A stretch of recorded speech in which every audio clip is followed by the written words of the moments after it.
Okay, now this video is going to be super exciting and I totally didn't expect I'll be unboxing it today. We've got the most powerful super GPU on my desk. This is the RTX 2080 Super. After waiting for these many days, I finally got my hands on this GPU. 2080 Super is a monster GPU guys, made specially to offer ultimate performance for gaming at higher resolutions. But how much improvement does this new card actually bring compared to the previous 2080? And where does it stand in the competition today? Well, we'll be knowing all that by the end of this video, so let's get started.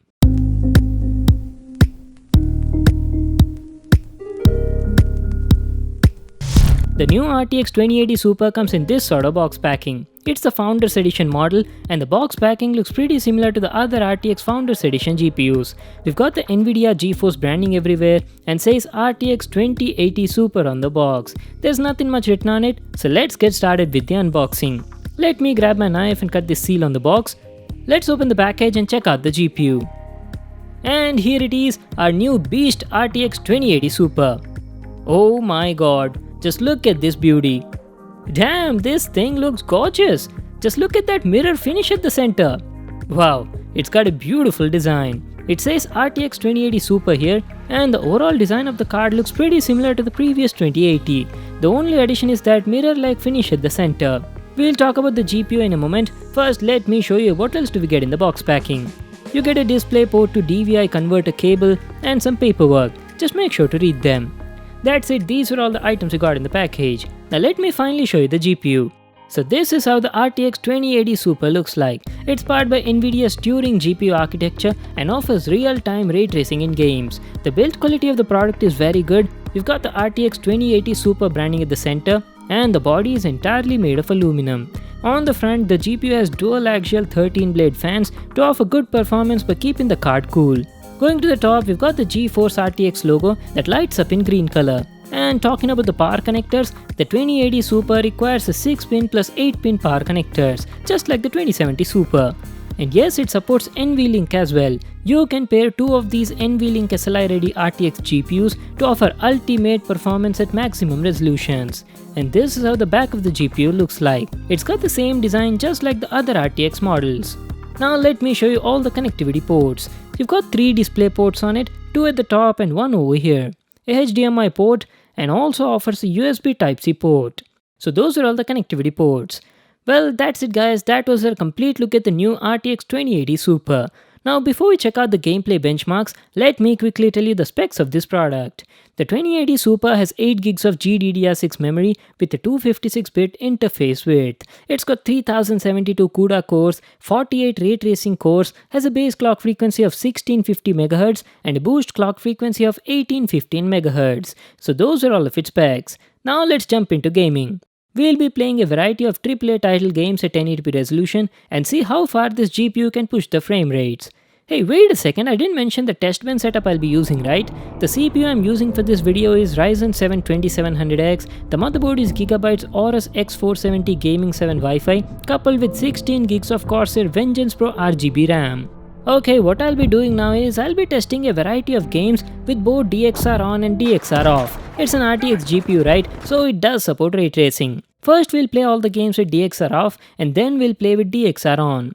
Right now we are playing Battlefield 5 and as you can see the overall graphics preset is set to ultra mode with the DXR off and the current resolution is 1080p.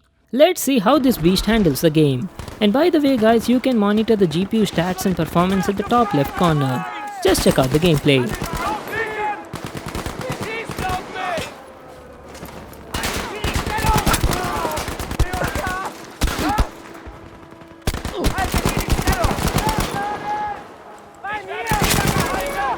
Holy moly, are you guys looking at those frame rates? We are getting an average frame rate of around 115 to 120 FPS at 1080p ultra settings in Battlefield 5. That is pretty awesome because previously I've also tested the RTX 2080 and on that with the same settings I got an average frame rate of only around 100 to 105 FPS. So we're definitely seeing a slight improvement of around 10 to 12% at the same price tag. And also when I set the graphics from ultra to high, which is one step down, the frame rate was averaging around 140 FPS. You can observe the CPU as well as the GPU utilization at the top left corner of your screen.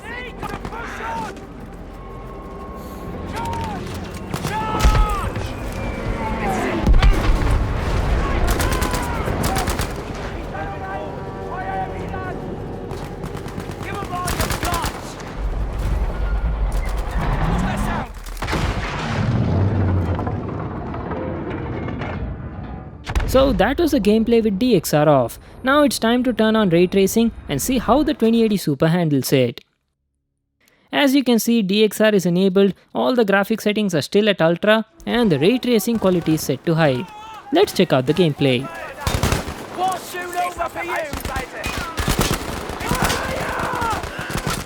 Wow, even with DXR enabled and all the graphic settings set to ultra, we were getting an average frame rate of around 80 to 85 FPS.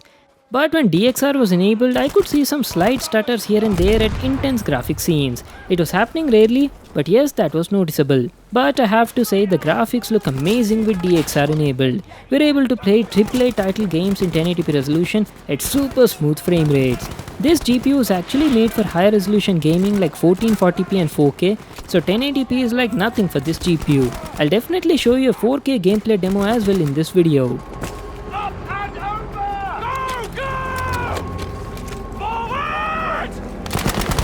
Talking about the performance, the GPU is performing quite well. For the same price tag, you're getting improved and better performance than the 2080. Though it's not as powerful as the 2080 Ti, but yes, it outperforms the 2070 Super as well as the 2080 by a decent margin. So that was about Battlefield 5. Now let's move on to the next one, the Shadow of the Tomb Raider. We are playing this game also at 1080p resolution with all the graphics set to ultra, including the ray tracing quality. Shadow of the Tomb Raider is a very graphic intensive game and puts a lot of load on the GPU. So let's see how it performs.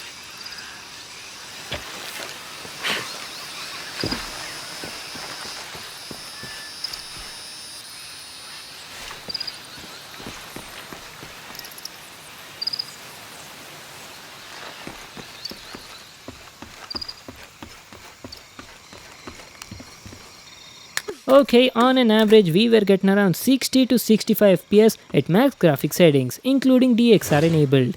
That is actually pretty good guys, because if you play this game on a 2080 or even a 2070 Super with the same settings, you'll only get around like 45 FPS. This one is maintaining a near solid 60 frames per second. For 1080p gaming, I can definitely say this thing is a monster and can be overkill sometimes. It was actually made for 1440p and 4K gaming. At 1440p without DXR enabled, you'll easily get around 75 to 80 FPS. Now let me show you a quick gameplay demo at 4K resolution. I'm playing the game at ultra graphics but with DXR off. Just check out the video. So as you can see, even at 4K resolution, the card was able to offer a super smooth 60 FPS frame rate. So I've been testing and playing games on it non-stop for around 30 to 40 minutes and the GPU was quite stable. Talking about the temperatures were fluctuating around 65 to 70 degrees centigrade and didn't go beyond 72 degrees. Okay guys, now it's finally time to play PUBG and check out the results. We're playing PUBG at 1080p resolution with all the graphic quality set to ultra. So just sit back, relax and enjoy this gameplay.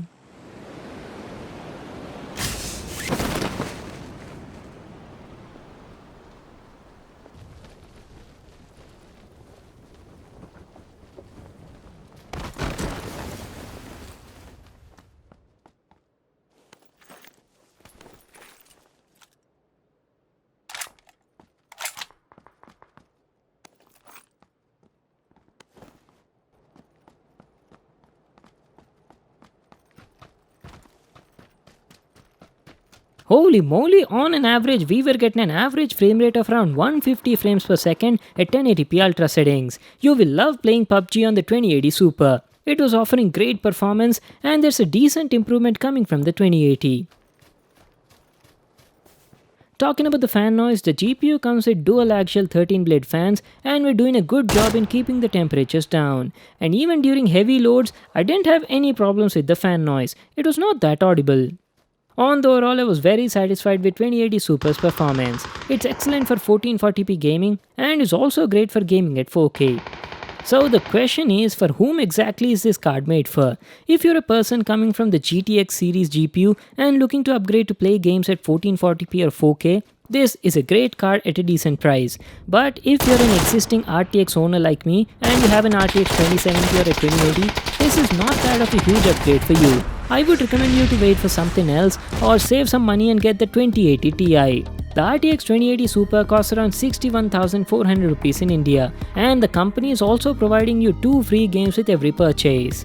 Well, that's it for today guys. What do you think about this new GPU? Leave your thoughts in the comment section down below. I hope you all enjoyed the video. Make sure to give it a thumbs up and subscribe to my channel for more new awesome videos. And I'll see you in the next one.